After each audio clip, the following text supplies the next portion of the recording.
Salut à tous et bienvenue sur ma chaîne. Je m'appelle Mathilde, je suis maman solo et cette année j'ai décidé de partir en Espagne avec mon enfant, pas tout à fait comme les autres. Entre la sécurité, l'organisation, les activités, la gestion des imprévus, je vous raconte tout, comment tout s'est passé. Je vous partage tout, ce qui a fonctionné, également ce qui a été difficile. Si vous êtes parent d'un enfant différent ou tout simplement curieux de voir comment on voyage différemment, cette vidéo est faite pour vous.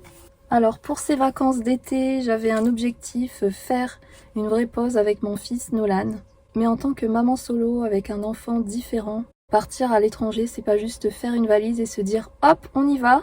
Donc cette année, on devait rejoindre ma famille, donc ma maman, mon oncle et ma tante, ainsi que leurs amis, qui avaient loué une villa à Ampolla. Donc Ampolla, c'est une petite ville près des plages qui se situe en Catalogne et qui est donc en Espagne. Et on devait partir 15 jours, donc on devait partir du 1er au 16 août. Sauf que Nolan et moi ne sommes pas partis du 1er au 16 août. Parce que très honnêtement, avec tous les aspects financiers, la logistique et puis aussi l'inquiétude du fait qu'en plus il avait été bien malade au début des vacances, je ne me sentais pas de partir 15 jours. Donc j'ai pris la décision de raccourcir mon séjour.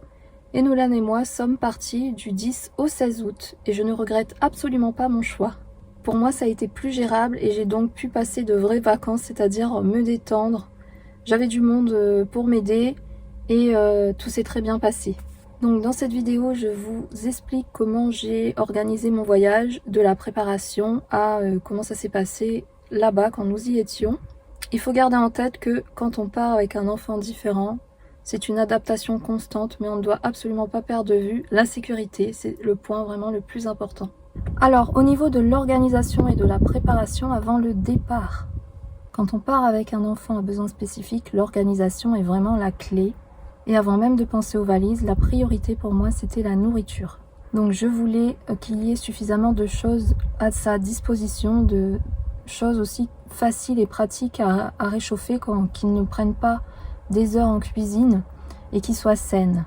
Donc ce que j'ai fait, c'est que j'ai préparé plusieurs repas à l'avance, du quinoa, des lentilles, des légumes, un peu légumes façon couscous. J'avais aussi fait des galettes de sarrasin maison. Et pour le trajet, donc à l'aller, j'avais prévu également un petit pique-nique, donc du taboulé avec du jambon. Donc pour conserver tout ça, parce qu'il faisait extrêmement chaud, j'ai conservé le tout dans une grande glacière avec plusieurs pains de glace. Et j'avais aussi une plus petite glacière pour conserver le pique-nique du départ. J'avais également ramené du miel et des œufs de notre panier bio qu'on récupère tous les mardis. Finalement, nous ne nous sommes pas arrêtés pique-niquer pendant le trajet parce qu'il faisait trop chaud et il faisait bien meilleur dans la voiture. Et nous n'avons fait qu'un seul arrêt, un arrêt pour faire de l'essence quand nous sommes arrivés en Espagne, plus un arrêt pipi et un petit café pour moi. Ce qui a valu un fou rire à Nolan quand il m'a entendu parler espagnol, enfin du moins essayer de parler espagnol. Et du coup, nous avons mangé notre pique-nique tranquillement lorsque nous sommes arrivés à la villa. Et en fait, ce que je ne savais pas encore, c'est que cette glacière nous a également sauvés pour le retour, puisque nous avons pu récupérer toute la nourriture qui restait, ce qui nous a valu une économie folle, puisque j'ai pas eu besoin de faire des courses au moins après pendant une semaine. Donc côté valise, j'avais préparé, en plus de la glacière, un grand sac où j'avais mis toutes les affaires de piscine. Donc il y avait 2 maillots de bain pour moi, un maillot de bain une pièce, un peu plus classique, et un autre maillot de bain un peu plus féminin, très décolleté. J'avais pris pour moi également un paréo léger et une tunique en dentelle pour sortir de l'eau en mode détente, mais en étant quand même un peu habillée. Bien sûr, j'avais ramené la crème solaire, mon chapeau et la casquette de Nolan. Et pour Nolan, j'avais prévu son maillot, un lycra, des brassards. Et j'avais également pensé à lui prendre, avant de partir, un gilet de sauvetage. J'en reparlerai un petit peu plus tard, mais ce gilet nous a été d'une grande aide. Donc en plus de la glacière et du sac de piscine, j'avais aussi pris un grand sac où j'avais mis des jeux de société pour Nolan ainsi que pour les adultes. Et quelques livres. J'avais également pris mon ordinateur et une grande valise avec tous nos vêtements pour le séjour. Donc il y avait des vêtements un peu plus décontractés et d'autres un peu plus habillés pour sortir. J'avais également ramené un pyjama chacun, nos sous-vêtements, des chaussettes, une paire de chaussures à talons pour moi et une paire de sandales, une paire de baskets qui n'a pas servi et une paire de sandales pour Nolan. Et il y avait également bien sûr nos trousses de toilette ainsi que tous les médicaments. Donc maintenant je vais vous parler d'un sujet qui est primordial, c'est tout ce qui concerne la sécurité. Et cette année, on s'est clairement fixé la barre très haute. Donc entre la fatigue, l'organisation, la logistique, je savais en fait que le contexte aussi, je savais qu'il allait falloir redoubler de vigilance avec mon fils, surtout que nous sommes du coup partis dans une villa, et dans cette villa il y avait une piscine, ce qui peut être génial, mais qui représente également un énorme défi. Surtout que mon fils Nolan donc est autiste, et parmi ses intérêts restreints, la piscine fait partie de ses intérêts restreints, et je crois même que c'est une de ses premières passions. Je crois que c'est même sa plus grande passion. Et si on l'avait laissé faire, il serait resté nuit et jour dans la piscine. Donc il était primordial de ne pas le lâcher des yeux, et même pas pour aller aux toilettes, pour aller faire pipi. Et pourtant, nous avons passé des vacances magnifiques. Alors comment avons-nous fait? Parce que il y a un élément qu'on oublie souvent à prendre en compte pendant les vacances, c'est le bien-être du parent. Et moi, je ne voulais pas passer des vacances à m'épuiser. C'est pour ça aussi que j'ai raccourci mon séjour. Et je savais qu'en ne partant pas longtemps, je pourrais mieux gérer en fait la surveillance, et je pourrais aussi avoir de l'aide, des personnes ressources qui pourraient prendre le relais sans que ça soit trop compliqué pour eux non plus et trop long. Et sur place, j'étais entourée de personnes de confiance. Donc s'il y a bien un conseil que je peux donner, c'est dans ces cas-là, c'est de partir avec des personnes de confiance. Et du coup, grâce à ça, j'ai pu souffler un peu, j'ai pu aller prendre une douche quand j'en avais besoin, faire à manger au calme, même faire des petites sorties, aller aux toilettes, enfin voilà. Je savais que je pouvais compter sur ces personnes pour assurer la surveillance de mon fils quand je n'étais pas là. Mais par contre, il y a quelque chose que je tiens à préciser, c'est que quand on part avec son enfant et qu'il y a une piscine, il faut vraiment se dire qu'on est le seul surveillant de son enfant, qu'on est le seul responsable, et ne pas le lâcher des yeux. En fait, il ne faut pas compter sur le fait qu'il y ait du monde, parce que c'est comme ça qu'arrivent les accidents. Souvent on pense que comme il y a du monde, les enfants sont surveillés, mais en fait tout le monde pense que l'autre surveille l'enfant et personne surveille l'enfant. Donc ça, c'est hyper important. Vous êtes le parent et vous surveillez votre enfant. Par contre, si vous voulez faire quelque chose, parce que vous ne pouvez pas tout le temps, il y a des moments où vous ne pouvez pas non plus surveiller votre enfant H24, donc c'est là que interviennent les personnes de confiance. Et là, dans ce cas-là, vous allez dire aux personnes je vais aller prendre une douche, et vous attendez qu'il y ait quelqu'un qui se dévoue pour dire d'accord, je le surveille.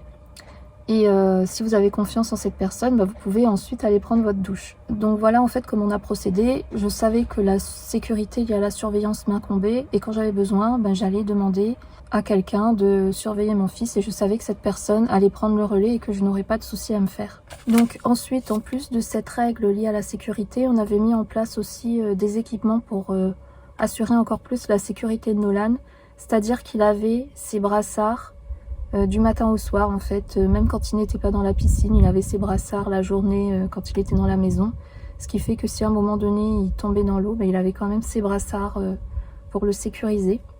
Et également j'avais donc aussi investi dans un gilet de sauvetage ainsi qu'un mousqueton à vis, et on fermait en fait le gilet avec le mousqueton à vis, ce qui fait que quand il avait le gilet dans l'eau, il ne pouvait pas l'ouvrir. Et donc ce gilet en fait il nous servait surtout quand Nolan voulait aller à la piscine seul et que personne d'autre voulait aller se baigner. On savait que là il était bien maintenu, et il servait aussi lorsqu'on partait à la mer, étant donné qu'à la mer il y a un petit peu plus de courant, on lui mettait le gilet. Et il était également bien utile lorsqu'on voulait le sortir de l'eau et qu'il n'avait pas très envie, parce qu'on pouvait plus facilement le sortir avec le gilet. Donc la sécurité la journée était déjà un défi, mais la nuit c'était encore une autre vigilance à avoir. Parce qu'il faut savoir que les accidents avec les enfants arrivent aussi la nuit. Et donc ce qu'on avait fait en amont, c'est que ma maman avait fait installer un verrou avec, donc, du coup en fait notre chambre se fermait à clé. Et donc chaque soir quand on allait se coucher, je dormais avec mon fils en fait, on était tous les deux dans la même chambre, on avait chacun notre lit, et je fermais donc la porte de notre chambre à clé, et je mettais la clé dans ma tête d'oreiller. Donc pour ces vacances, au niveau des activités, donc la piscine était l'activité principale, comme je l'ai dit, Nolan aurait pu y passer toute la journée, il s'est vraiment régalé dans la piscine. Ensuite, on avait de la chance d'être près des plages, donc on est aussi allé se baigner à la mer. Il y avait aussi un après-midi où ma maman et ses amis sont allés l'emmener au parc de jeux. Donc il y avait aussi les moments plus calmes à la maison. Donc Nolan a regardé des petits dessins animés sur YouTube. Je lui ai laissé un petit peu plus libre accès aux écrans pendant ses vacances. Et on a passé pas mal de temps à faire des jeux de société. Pour Nolan, j'avais emmené Two Team, c'est un petit jeu de société pour enfants hyper simple, hyper facile à comprendre et rapide. Donc ça c'était parfait pour lui parce que lui il n'a pas une patience très longue. Et ensuite on a voulu aussi lui apprendre le Rummikub et ma foi il s'est super bien débrouillé. On a profité aussi pour sortir un peu, on a fait plusieurs restaurants, on est allé découvrir les environs. Et même avec ces fortes chaleurs, je trouve que Nolan a super bien géré la chaleur, parce qu'il faut savoir que Nolan petit ne supportait pas du tout la chaleur. Nolan est un enfant qui est épileptique et petit ne supportait pas du tout la chaleur. Et là on a eu une journée où on a passé toute la journée dehors, il faisait 39 degrés et en plus ce jour-là il avait une otite.